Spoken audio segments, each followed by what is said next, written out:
Good morning or afternoon, everyone. So today we're actually going to be talking about something that doesn't always show up as burnout, but feels just as heavy. And so the question at hand is, how do you overcome a sense of unfulfillment at work?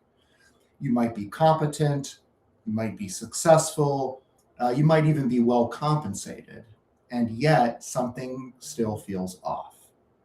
You're not in crisis, you're not failing, but you're also not energized either. You may feel flat, restless, disconnected, and maybe even quietly resentful. And then the thought creeps in, shouldn't I feel better than this? So let's unpack this in a structured way. Because unfulfillment at work is rarely random, right? So success and fulfillment are really not the same thing. And many high performers are trained to pursue metrics, essentially. They're trained to pursue title or compensation or influence or recognition or growth. And so these are achievement markers. Fulfillment is different. Fulfillment answers questions like, does this align with who I am? Does this work use my strengths? Does this matter to me? You can hit every external metric and still feel internally misaligned. If your work reflects competence but not identity, you'll feel capable but also empty. And so you might be operating in a role and not in alignment. So this is subtle but also very powerful. And so there's a difference between I'm good at this and this feels like me. And sometimes unfulfillment isn't about the job itself. It's about living inside a role that no longer fits your evolving identity. So you might have actually outgrown the pace, the mission, the leadership style, the culture, the impact level. And so when identity evolves, but your environment doesn't, misalignment will ultimately create a friction. And friction over time feels like dissatisfaction. Interestingly, chronic stress, as I've talked about it with many, masks as unfulfillment. And so sometimes what you're labeling as unfulfilled is actually fatigue or nervous system fatigue, decision overload, lack of recovery, emotional depletion. And when your system is constantly activated, joy becomes inaccessible. You don't feel inspired, you actually feel more drained. And drained people don't experience meaning clearly. So before you overhaul your career, right? So I want you to ask yourself, am I misaligned or am I exhausted?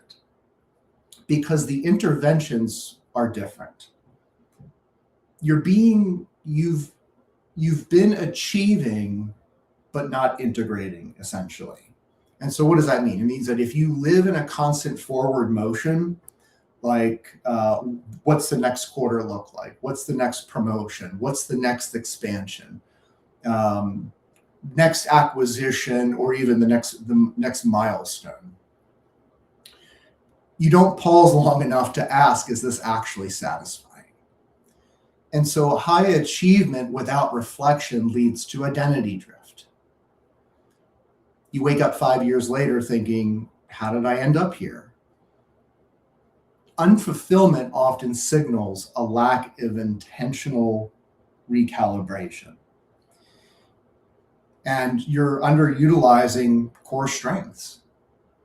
Fulfillment increases when your natural abilities are engaged, your decision-making matters, your input shapes outcomes, your values are expressed. And so if your role essentially limits autonomy, creativity, or meaningful contribution, you'll ultimately feel constrained. And prolonged constraint feels like suffocation, not motivation. And so you're working from obligation and not choice, essentially. Early in careers, obligation drives growth, right? And later in careers, choice must replace obligation. So if your internal narrative sounds like I have to, I should, this is what's expected, I can't leave, I'm too far in, then ultimately you're likely operating from a fear place and not intention. And so essentially fulfillment requires agency. Even if you stay in the same role, you must psychologically shift from I'm trapped to what else? So I'm trapped to, I lost my train of thought there. But anyway, so if you do stay in the same role, right, it's important that you come to terms with I'm closing this window for now, essentially, and the shift alone, I think, will restore power ultimately. And so if you're confusing comfort with growth, that sometimes happens, right? And so sometimes unfulfillment is not misalignment, it's actually stagnation. And so if you're no longer challenged, or let's say you're learning or experiencing or expanding, leading at a higher level, essentially, your system's going to crave growth, right? And so competence without expansion is going to ultimately lead to boredom. And boredom in high performers often feels like emptiness, essentially. And so the solution may not be quitting, it may be actually expanding your scope and taking on maybe some new strategic challenges, and maybe even developing some new competencies, right? So you haven't defined what meaning means to you. Many professionals will end up chasing it, like these industry-defined successes, right? As we mentioned before. And few define personal meaning, right? So, ask yourself, what impact actually matters to me? And what kind of problems do I want to solve?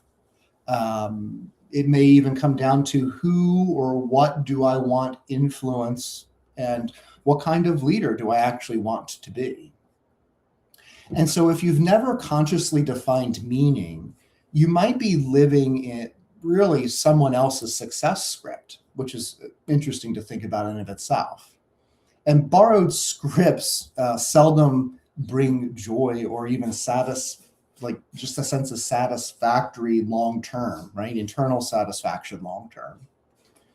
So the question, right? So how do I overcome the sense of unfulfillment? Well, one, don't start with your resignation letter. So I think that's important to start with. Really what you need to start with is clarity. So step one is clarity, and it's differentiating exhaustion from misalignment. Step two would be to clarify your current identity.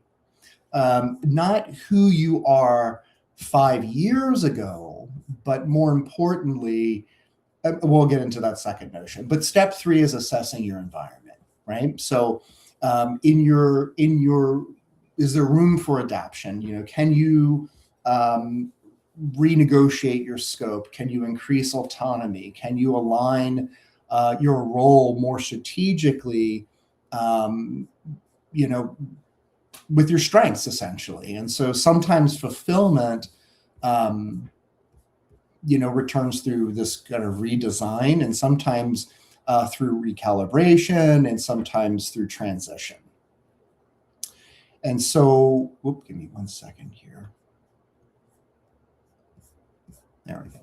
But impulsive decisions, which is also a form of decision that we want to avoid, made from an emotional place of depletion, will ultimately create some regret. So the hard question I ask you, right, is if nothing changed in your current role, let's say for 3 years, would you feel proud of the direction that you're heading? And if the answer is essentially no, then the discomfort you feel is actually information. And so it's not failure, it's actually information.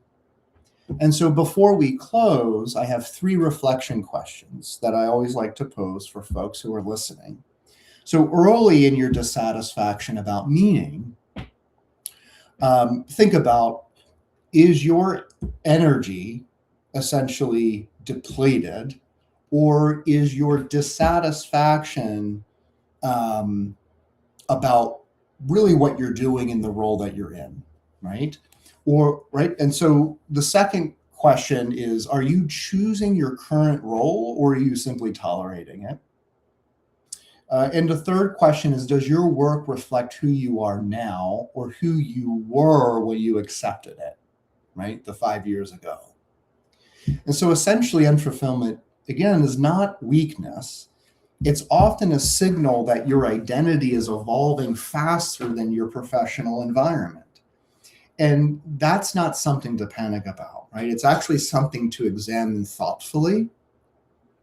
And so if anything I talked about today resonates with you, the listener, especially for those of you in leadership or high-performing environments, I explore and identify an alignment type of dynamics more deeply in my practice, in my coaching practice, but also you can find more information on my YouTube channel as well as LinkedIn.